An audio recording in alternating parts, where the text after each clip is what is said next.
걸어가신 아버지, 오늘도 우리에게 주신 구원의 은혜 때문에 이렇게 주일에 나와서 우리로 예배하는 복된 은혜 주심을 감사드립니다. 주의 피로 사신 주의 백성들이 이렇게 모여 예배하온 모든 영광을 받으심을 믿습니다. 저들에게 큰 위로와 은혜를 베푸시고 또한 이 종을 세워주셨사온 불쌍히 여기시고 그리스도 피로 씻어주셔서 오늘도 주의 복음이 힘있게 증거되어서 성찬에 참된 의미와 뜻을 알고 우리가 성찬에 참여하여 우리가 받은 구원의 그 은혜에 더 감격하고 기뻐하는 복된 시간 되게 하여 주옵소서. 주 예수 그리스도 이름으로 기도합나이다. 아멘. 오늘 예배 성찬식을 하게 됩니다. 성찬에 참된 의미를 알고 성찬에 참여하셔야 은혜를 누리게 됩니다. 그러나 의미를 생각하지 않고 가볍게 여기며 형식적으로 참여하게 되면 죄를 짓게 됩니다. 오늘 본문에 우리가 기록한 이사야 선지자는 아모스의 아들로 유다왕 우시아와 또 요담과 아하스와 히스기야 시대에 남유다에 활동한 선지자였어요. 그때가 주전 740년에 또 680년 아마 이쯤이 되는 것 같습니다. 우리가 다 정확하게 언제라고 말할 수는 없습니다. 대략 또 여러 또 학자들의 견해도 다르지만 대략 이 정도였을 것 같습니다. 우시아 왕은 16세에 왕이 되었어요. 그래서 52년 동안 남유다를 통치했는데 이사야 선지자와 어떤 관계인 줄 여러분 아십니까? 사촌 형이에요. 누가요? 우시아 왕이 이사야 선지자의 사촌 형. 그러니까 굉장히 가깝죠. 그러니까 왕족. 이렇게 가까운 그런 사람이 이사야였습니다. 하나님은 이사야를 우시아 왕이 죽던 해, 그때가 바로 747년인데 선지자로 부르셔서 사명을 주십니다. 여러분들 이사야 6장 1절로 13절에 보면 그를 부르고 어떻게 했는가, 사명을 어떻게 주셨는가 잘 나타나 있는데, 사실 제가 이게 띄우려고 했는데 여러분들이 너무 성경을 많이 보니까 좀 공포감이 있는 것 같아서 제가 이렇게 안 띄웠으니까 그럼 꼭 집에 가서 읽어보시기 바랍니다. 이사야는 형제 북이스라엘이 망한 것을 직접 본 사람이에요. 북이스라엘이 언제 망했죠? 722년에. 남유다가 바벨론에 망하기 150년 전에 남유다를 향하여 선지자로 활동을 했습니다. 남유다가 언제 망했죠? 586년에 망했어요. 이렇게 유다를 향하여 여러분, 우리 형제 나라가 망했지 않습니까? 여러분 눈을 보지 않았습니까? 이렇게 우리도 가면 망합니다. 이렇게 경고를 열심히 전했어요. 우리가 바벨론에 망합니다. 우리 하나님 경고를 귀담아 듣고 우린 돌이켜야 됩니다. 우상을 버려야 됩니다. 열심히 외쳤는데 그 경고만이 아니라 그들에게 소망을 주셨어요. 그게 바로 뭐냐면 메시아 예언이었습니다. 이사야 선지자처럼 구약성경 가운데 메시아 예언을 실제적으로 한 선지자가 없어요. 그래서 이사야를 뭐라고까지 말하냐면 이사야서를 구약의 복음서라. 따라서 볼까요? 이사야서는 구약의 복음서다. 우리는 마태복음, 마가, 누가, 요한복음을 복음서라고 말하는. 왜 복음서라고 말하죠? 예수 그리스도의 탄생부터 모든 사역을 기록해서 전해주잖아요. 구약에 여러 메시아 예언이 있지만 너무도 구체적이고 실질적인 예언은 이사야 선지자예요. 그래서 구약의 복음서라 이렇게까지 부르고 있습니다. 그렇다면 구원주가 오시기 전에 8세기 전에 이렇게 메시아 예언을 열심히 했는데 과연 그 예언이 성취되었는가? 여러분 성취되었어요? 안 되었어요? 모두가 성취되었습니다. 그렇다면 오늘 시간이 없으니까 많은 예언이 있지만은 다 확인할 수는 없고 오늘 성찬이 있으니까 정말 그 십자가와 관련된 그 예언만 우리가 한번 살피면서 우리 눈으로 확인을 해보도록 하겠습니다. 이사야 7장 14절 여러분 같이 한번 읽도록 합니다. 시작.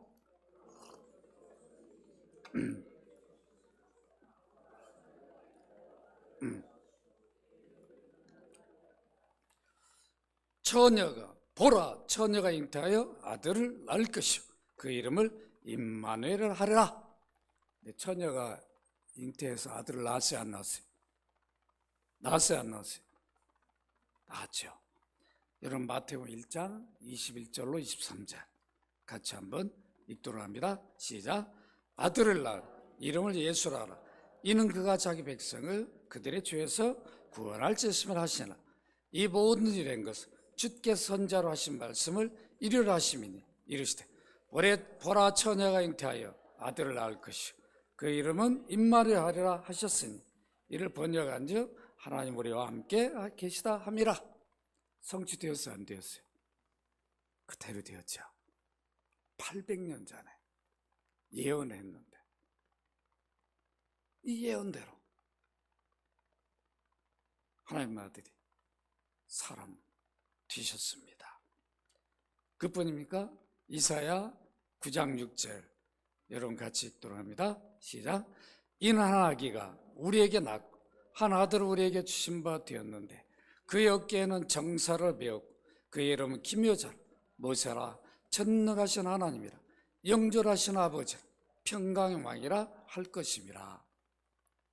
여기 아기 일반 사람을 의미하는 게 아니죠.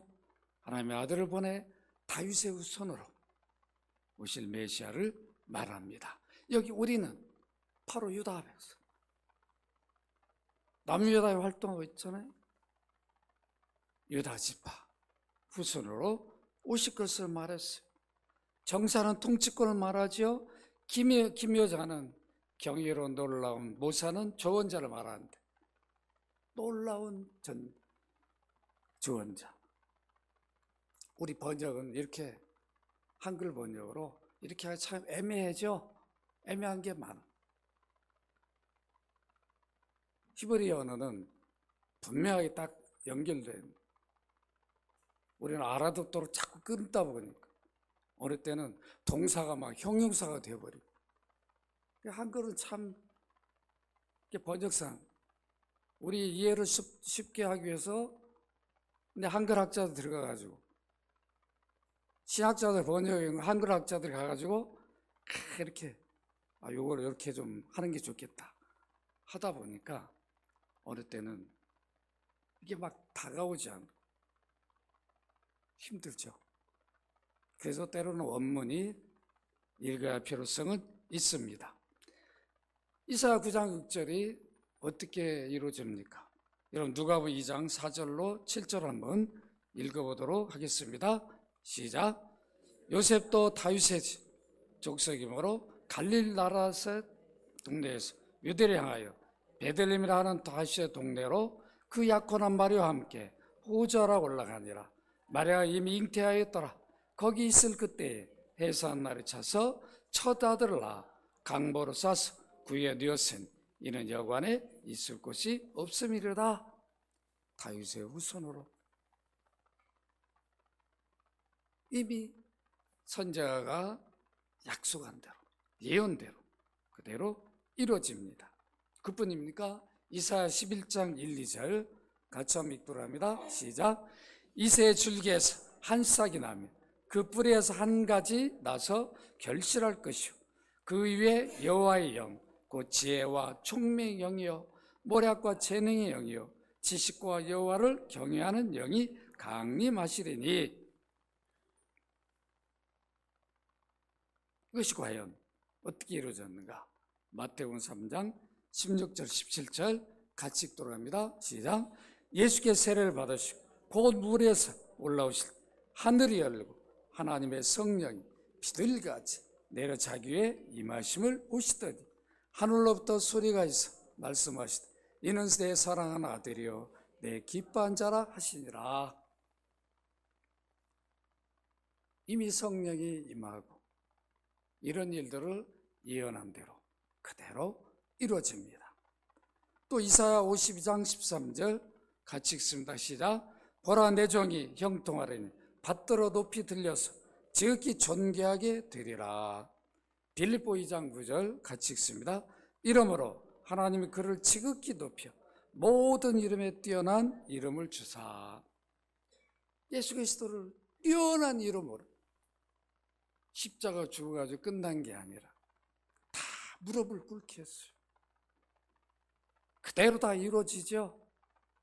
사실 제가 5개 정도 찾아놨는데 이거 하나만 했어요.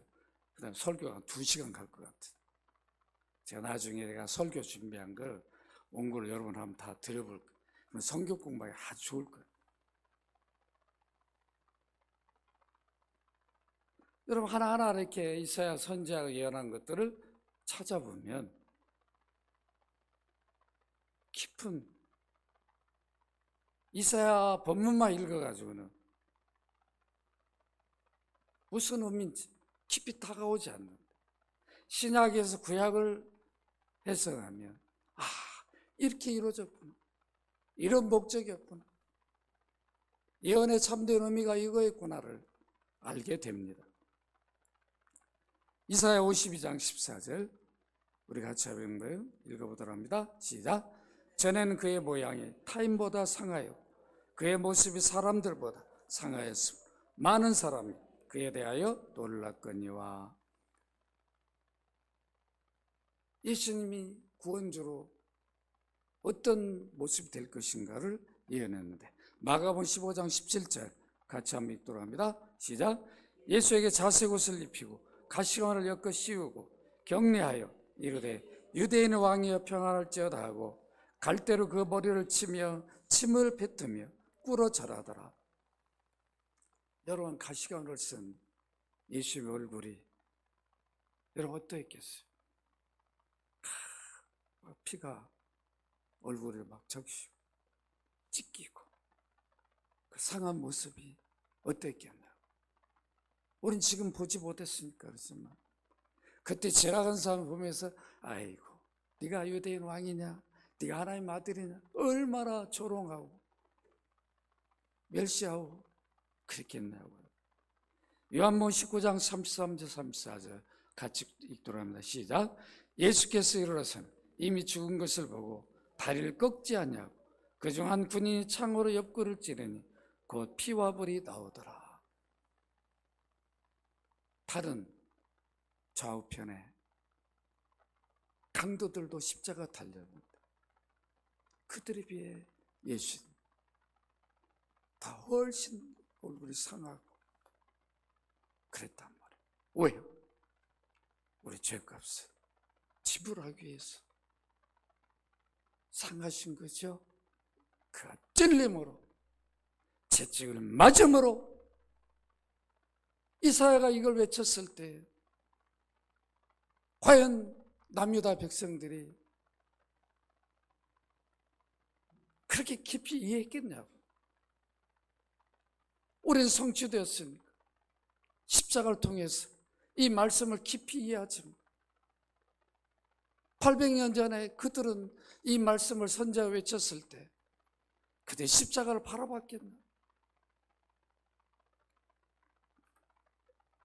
하나님 아들을 인류 구원을 위해 보내시기 전에 피 흘려 죄가 씻어지고 사해진다는 것을 미리 가르쳐 주셨어요. 그것이 바로 구약의 제사법이었어요. 제사는 반드시 피를 흘리게 돼 있어요. 흠없는 동물을 잡아서 그 피가 흘려질 때 그들은 대속을 연습했어요. 내가 죽어야 할 자리에 죄도 없는 양이나 소가, 염소가 죽는구나. 저는 얼마나 미안했겠나. 내가 죽어야 할 건 내 대신 죽는구나. 처음에 미안하고 제사 드린 다음에 그 죄사함 받은 감격도 있겠지만 얼마나 미안했겠나. 양을 끌고 갈 때도 얼마나 미안했겠나. 그렇지 않았겠어요? 소를 키워도요, 나중에 소를 팔 때 참 그 손 한 분, 소를 키운 분이 너무도 아파하는 걸 제가 봤어요. 저 소가 이제 죽는데 미안하고, 나는 소 판 돈으로 여러 유익을 누리지만 소가 좋은 일도 가정에서 했잖아요. 일도 하고 끝내는 이제 그를 팔았을 때 그 아픔이 있는 거죠.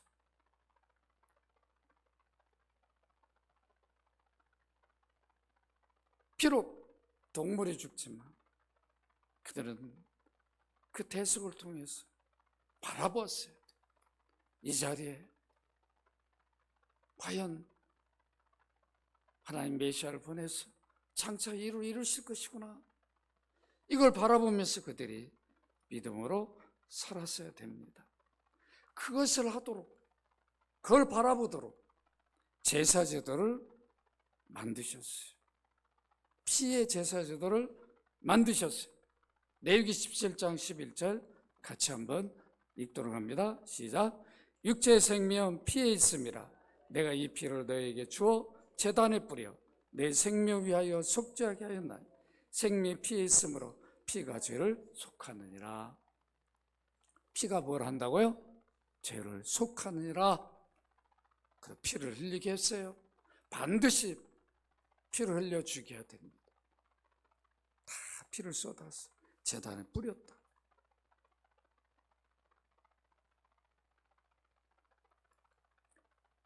로마서 6장 23절 같이 읽습니다. 시작.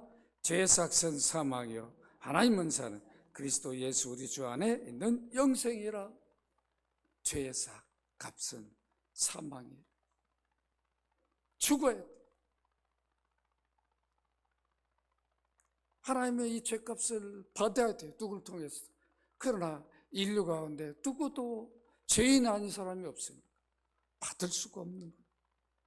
그래서 아들을 구원주로 보낸 거죠. 죄 없는 아들을 대신 값을 지불받기 위해서. 그래서 이걸 대속이라 말하는 거죠. 다른 말로 하면 구속이라고 말하는 거예요. 대신 구원을 위해 죄값을 지불했으니까.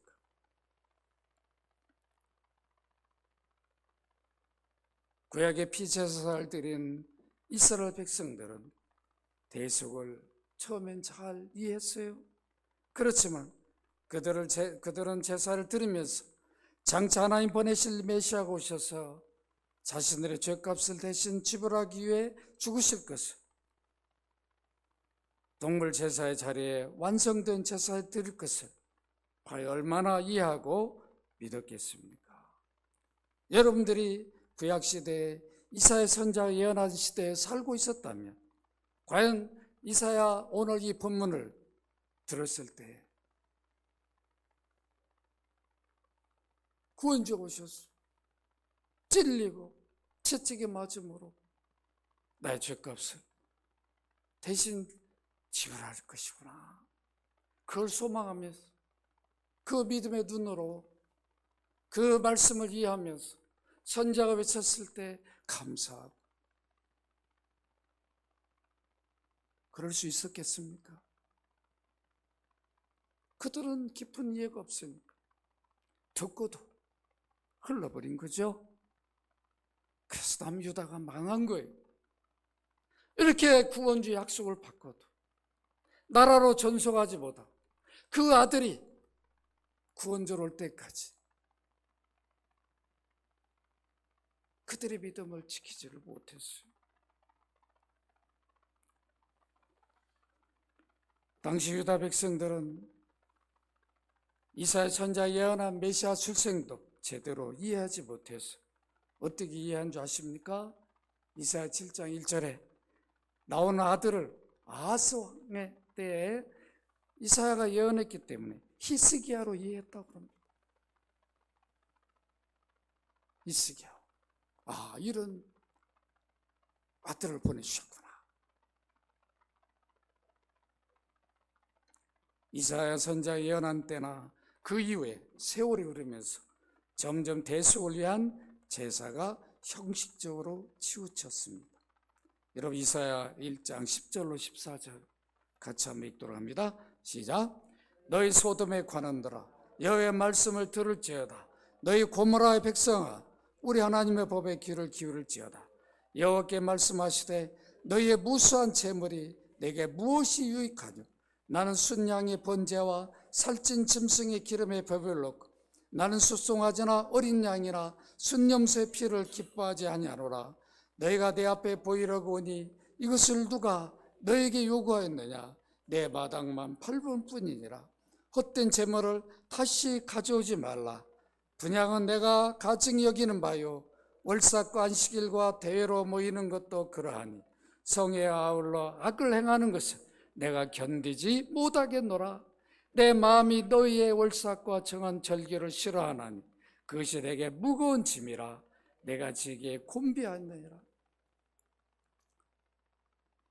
선자가 남유다 백성들이 성전 제사를 드릴 때 그들이 어떤 마음으로 드렸는지 하나님이 선자를 통해서 깨닫도록, 너희들의 영적 실상이 이 지경이다라고 하는 것을 깨우쳐 줬어요. 그래도 백성들이 깨닫지 못했어요. 여러분, 오늘 우리들도 마찬가지죠. 구원받은 백성임에도 불구하고 정말 예배에 나올 때 어떤 마음으로 나오는지 우리가 돌아봐야 되는 거죠. 정말 내가 나의 구원을 위해서 주님이 찢기고 피 흘려 내가 받은 구원인데 오늘 내가 예배에 참여하며 얼마나 복된 자인가 사모하며 준비하면서 참 이렇게 나와야 되는 거죠. 우리 아버지가 예배를 받으시는데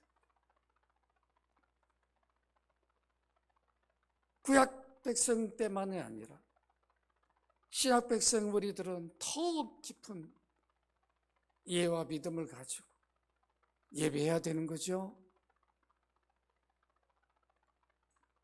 바닥만 밟을 뿐이니라. 남유다 백성들이 성전 제사하는 것을 보신 여호와께서 너희는 이제 마당만 밟을 뿐이니라 이렇게 하셨다.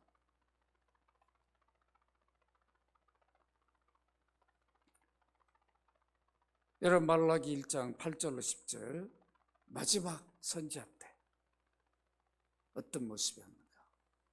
이사야 선지자 이렇게 경고해서 이미 유다가 망해버렸어요. 586년에 바벨론 포로로 끌려갔죠.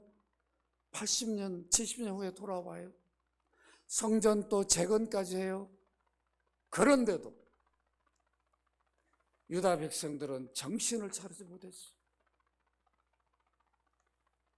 그들의 성전 제사를, 성전 제도를 어떻게 하고 있었는가?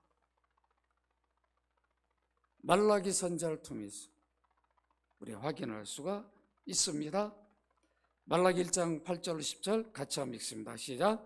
만군의 여호와가 이르노라 너희가 눈먼 희생제물을 바치는 것이 어찌 악하지 아니하며 저는 그 병든 것을 드리는 것이 어찌 악하지 아니하냐.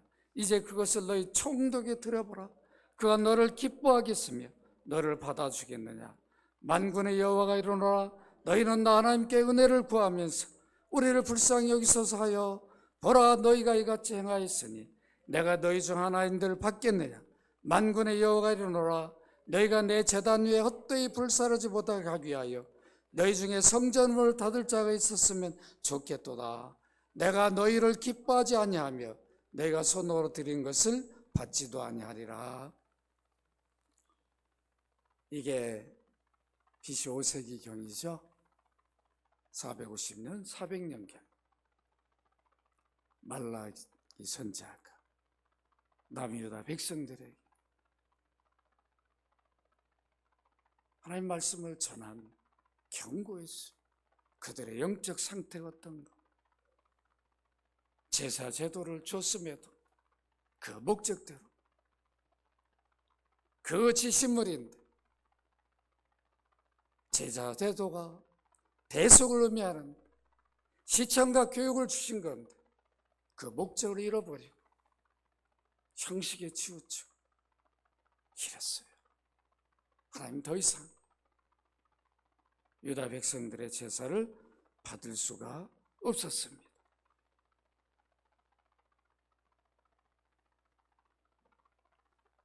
결국 제사 제도가 그들에게 아무런 의미도 없이 죄만 짓는 도구가 되었어요.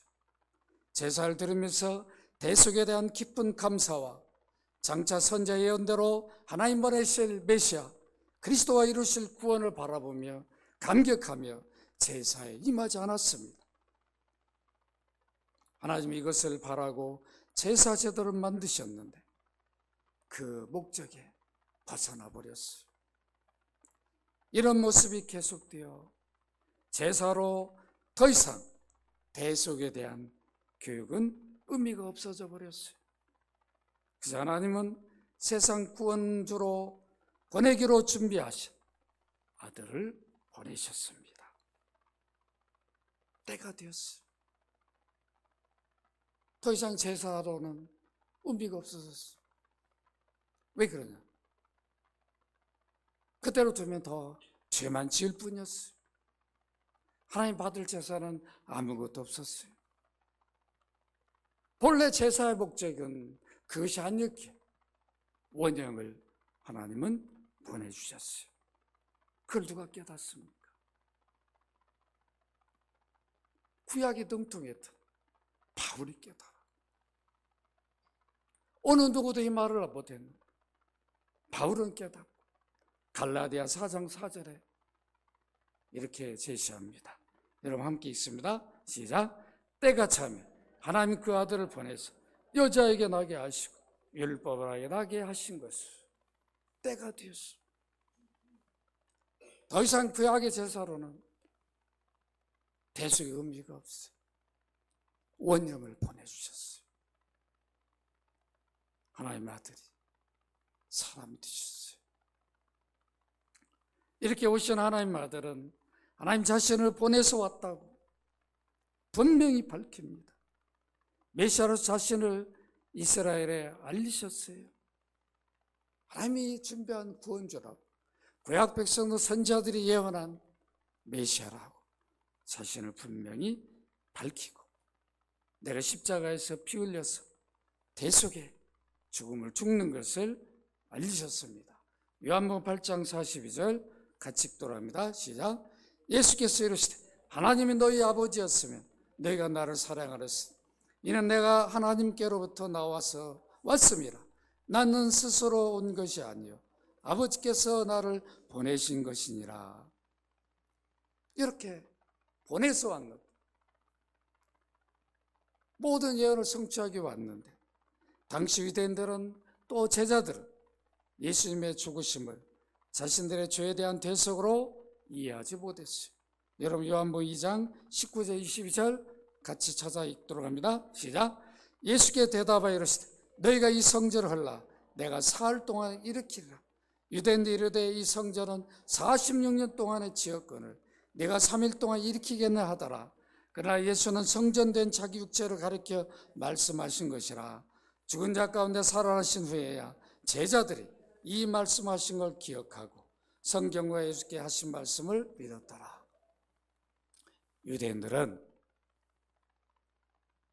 선지자들의 예언대로 하나님의 아들이 오셔서 말씀을 해 주셔도 이해를 못했어요. 주님을 따라다닌 제자들도 믿지를 못했어요. 3절을 따라다니는 수제자였던 베드로도 주님이 십자가 달려 피 흘려 죽으심에 대하여 바르게 이해하지 못하고 반대를 했습니다. 마태복음 16장 21절 22절 함께 읽도록 합니다. 시작.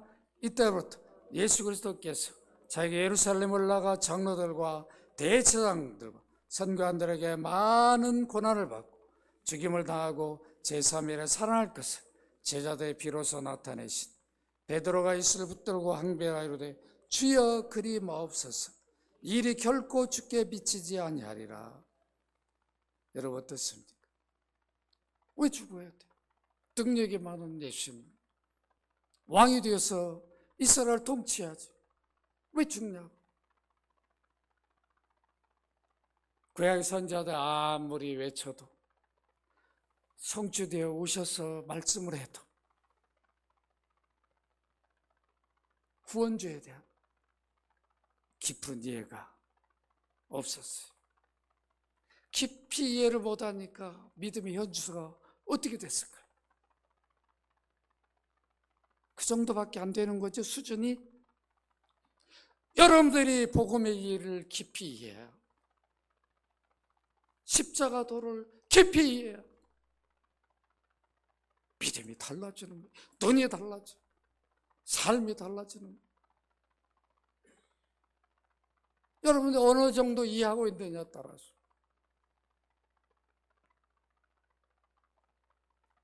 능동적이냐 수동적이냐 이 차이가 있는 거예요. 복음을 깊이 이해하면 능동적이 돼. 주님이 요구하지 않아도 그 은혜 때문에 믿음의 삶을 살게 된다.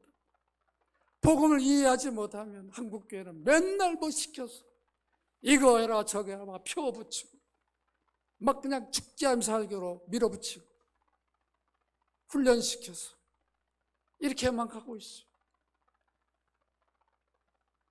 그렇게 훈련시켜도 이해하는 분 별로 없더라. 우리가 복음을 바르게 이해해야 됩니다.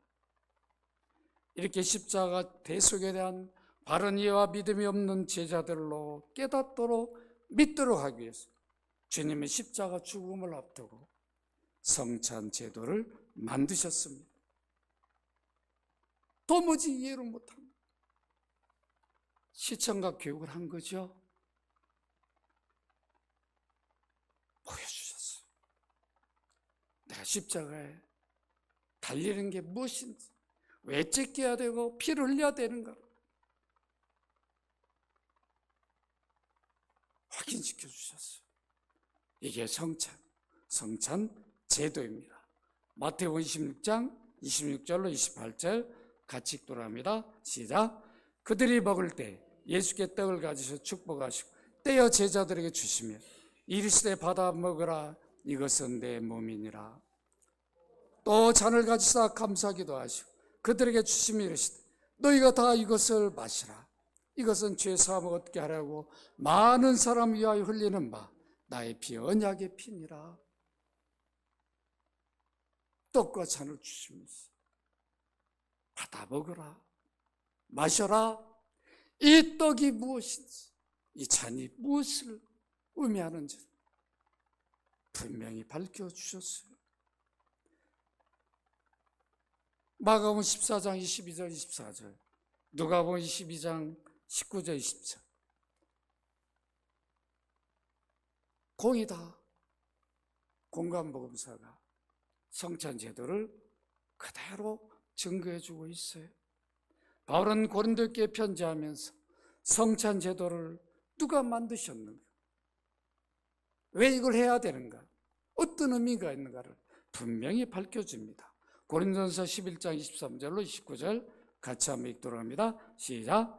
내가 너에게 전한 것은 주께 받은 것이니 곧 주 예수께서 잡히시던 밤에 떡을 가지사 축사하시고 때에 이르시되 이것은 너희를 위하는 내 몸이니 이걸 행하여 나를 기념하라 하시고 식후에 또한 그와 같이 잔을 가지시고 이르시되 이 잔은 내 피로 세운 새 언약이니 이것을 행하여 마실 때마다 나를 기념하라 하셨으니 너희가 이 떡을 먹으며 이 잔을 마실 때마다 주의 죽으심을 그가 오실 때까지 전하는 것이냐. 그러므로 누구든지 주의 떡이나 잔을 합당하게 하지 않게 먹고 마신 자는 주의 몸과 피에 대하여 죄를 짓는 것이니라. 사람이 자기를 살피고 그 후에야 이 떡을 먹고 이 잔을 마실지니 주의 몸을 분별하지 못하고 먹고 마시는 자는 자기 죄를 먹고 마시는 것이니라. 여러분 어떻습니까?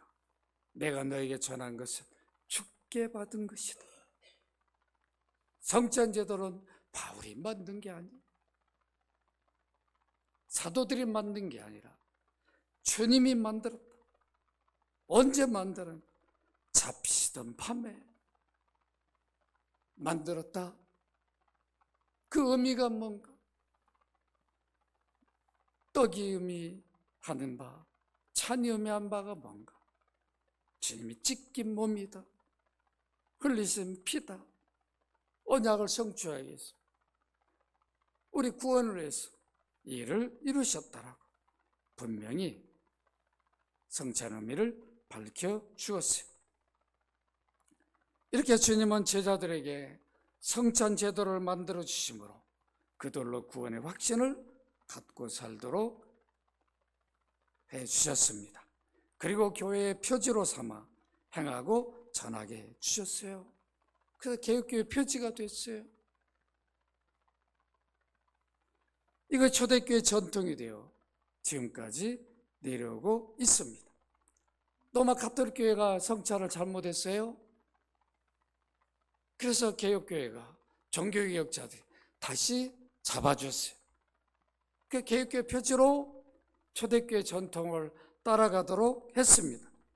성찬을 믿고 행한 자들은 성찬이 구원의 확신을 주는 표가 되게 성찬으로부터 주어진 은혜를 누리게 했어요. 그래서 성찬은 은혜의 방편이에요. 은혜가 오는 통로예요.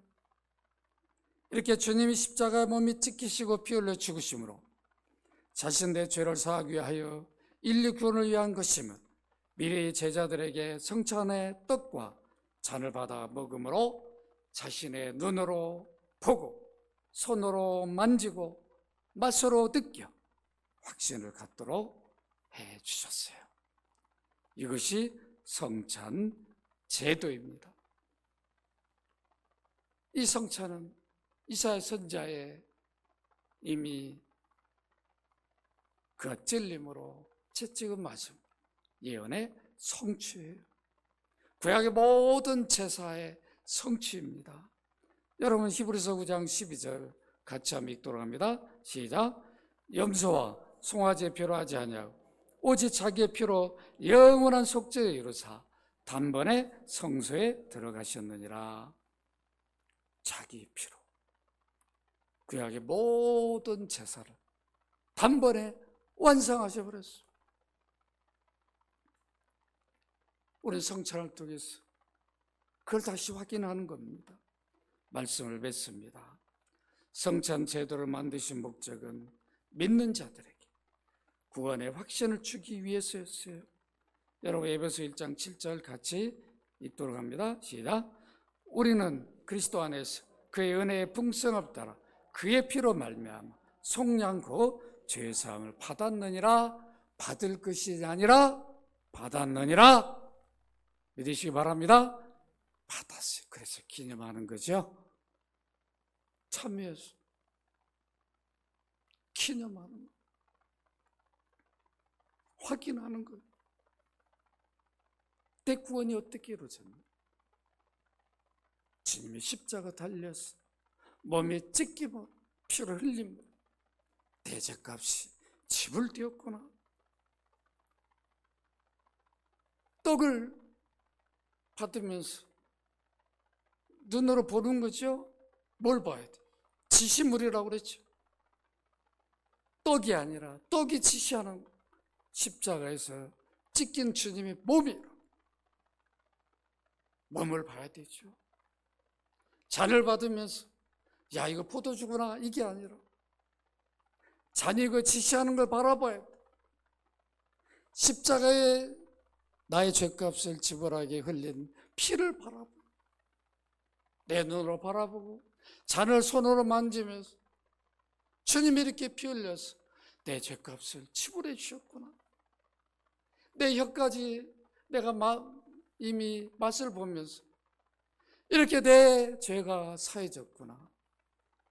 난 하나님 자녀가 됐구나. 구원받고 영생 얻었구나. 이 감격을 누려야 되는 거죠. 그래서 성찬에 참여하면서 구원의 확신을 갖게 되는 것이. 더 의심할 필요가 없죠. 너무 우리는 의심이 많아요. 들어가지고는 잘 이해를 못해요. 그래서 성찬은 보는 복음이다. 만지는 복음이다. 이렇게 말씀하기도 합니다.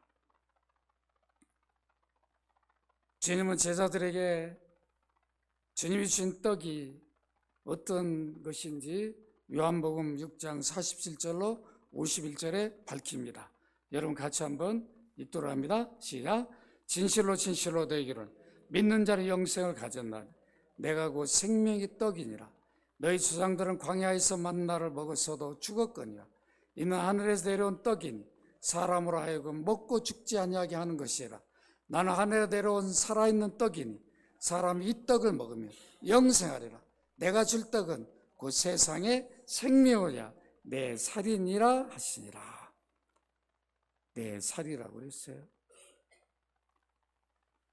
여러분, 오늘 우리가 성찬을 통해서 주님이 찢긴 몸과 피를 기념하시기를 바랍니다.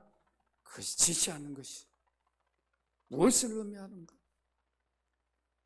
나의 구원을 위해서 여러분들이 누가 피를 줘가지고 내가 사경을 헤매고 있는데 그 피를 수혈받아서 살았다고 생각해봤어요. 평생 그 피를 잊을 수 있겠습니까? 근데 그 피는 무한히 영생을 주는 피가 아니에요. 좀 살다가 또 죽어야 돼. 그러나 주님의 피는 우리 영생을 주는 피라, 구원을 주는 피예요. 우리가 잊어서는 되겠습니다. 오늘도 이 감격을 여러분들이 성찬을 참여해서 누리시기를 주의 이름으로 축원합니다. 거룩하신 아버지, 성찬의 참된 의미를 돌아봤습니다. 그가 찔림으로, 채찍을 맞음으로 다 우리 구원을 위해 이루었음을 이사야 선지자가 그렇게 외쳤을 때 그들은 깨닫지 못했지만 우리는 이렇게 성찬을 통해서 2000년 전에 우리 구원을 위해서 주님의 몸이 찢기고 피 흘려 죽으셨음을 우리 눈으로, 손으로, 혀로 확인하는 복된 은혜를 주었습니다. 오늘도 이 은혜를 우리가 성찬을 통해서 확인합니다. 구원의 확신을 갖고 이제 내 몸은 내 것이 아니라 주님의 것이기, 살아도 주를 위해 살고 죽어도 주를 위해 죽는 우리 삶이 되게 하여 주옵소서. 주 예수 그리스도 이름으로 기도합나이다. 아멘. 이제 성찬식을 합니다. 오늘 성찬에 참여할 수 있는 분은 어느 교회에서든 세례를 받은 분은 참여할 수 있습니다. 아직 세례를 받지 못한 분은 좀 더 기다려 주시길 바랍니다. 그리고 아직도 내가 회개하지 못하고 좀 성찬에 참여하기가 그렇다 이런 생각이 드신 분들은 떡과 잔을 받지 아니하셔도 됩니다. 또 여러분들이 떡과 잔을 받을 때는 반드시 떡이 지시하는 게 뭔가 확인하고 믿음 고백하시고 받아 드시기를 바랍니다. 잔도 동일하게 그렇게 하시기를 바랍니다.